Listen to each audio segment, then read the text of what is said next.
AP మంత్రి పార్థసారథి మీడియాతో మాట్లాడుతున్నారు. లైవ్ లో చూద్దాం. నేతి బీరకాయలో ఏ మాత్రం నెయ్యి ఉంటుందో మీ మాటల్లో బలహీన వర్గాల పట్ల అంతే ఉంటుందని చెప్పేసి కూడా నేను ఈ సందర్భంగా తెలియజేస్తామని నేను. అంతేకాదు ఎంపీలు లేకపోతే ఏదో జెడ్పీటీసీలు ఇచ్చానంటున్నారు. వారు ఏ విధంగా వారి నోరును కట్టేసేవాళ్ళో లేకపోతే వారికి ఏ మేరకు వాక్ స్వాతంత్రం ఉందో వెనకాల బ్యాక్ ఆఫీస్లో ఎవరెవరు ఉన్నారో, మరి మీ ఇన్ఛార్జీలు ఎవరైతే ఉన్నారో, ఉత్తరాంధ్ర ఇన్ఛార్జీలు ఎవరో లేకపోతే కోస్తాంధ్ర ఇన్ఛార్జీలు ఎవరో, రాయలసీమ ఇన్ఛార్జి ఎవరో అందరికీ తెలుసు అని చెప్పేసి మనం చేస్తామని నేను. మరి బలహీన వర్గాల గురించి ఎంత మాట్లాడుతున్న తమరు యూనివర్సిటీ వైస్ ఛాన్సలర్ అనేది చాలా అత్యున్నత పదవి టీచింగ్ కమ్యూనిటీలో.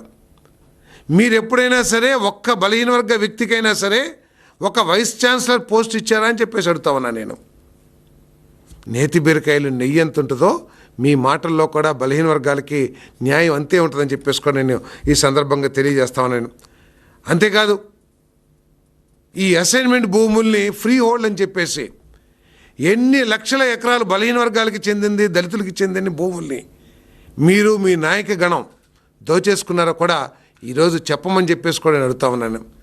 ఎన్ని వందల మంది బీసీలు పొట్టన పెట్టుకున్నారో కూడా మీ రాజకీయ హత్యలతో ఒకసారి పొట్టన పెట్టమని మన లెక్క కూడా చెప్పమని చెప్పేసి నేను ఈ సందర్భంగా తెలియజేస్తాను. అంతేగా సంక్షేమ కార్యక్రమాల గురించి నేనేదో బ్రాండ్ అంబాసిడర్ని అని చెప్పుకుంటూ ఉన్నారు.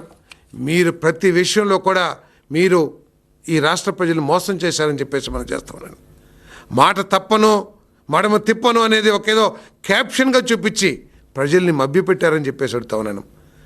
మాట తప్పను మడమ తిప్పను అన్న మీరు ఎంతమంది పిల్లలు చదువుకుంటే అంతమంది పిల్లలకి అమ్మ ఒడిస్తానని చెప్పేసి అధికారంలోకి వచ్చిన తర్వాత కేవలం ఇంటికి ఒక్కరికే ఇచ్చిన విషయాన్ని ఒకసారి జ్ఞాపకం చేసుకోమని చెప్పేసి అడుగుతా ఉన్నా నేను.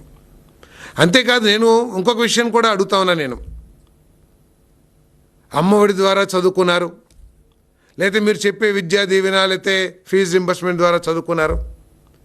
కొన్ని లక్షల మంది కాలేజీల నుంచి యూనివర్సిటీల నుంచి పాస్ అయ్యి పట్టా చేతి పట్టుకొని వాళ్ళు ఉత్తీర్ణత పట్టా చేతపట్టు మార్క్స్ మేము చేత పట్టుకొని బతుకు తెరువు కోసం ఎదురు చూస్తున్న యువకులకి వారి భవిష్యత్తుకి పునాది వేసే విధంగా ఏ ఒక్క చర్యన్నా తీసుకున్నావా జగన్మోహన్ రెడ్డి గారు అని అడుగుతా ఉన్నాను.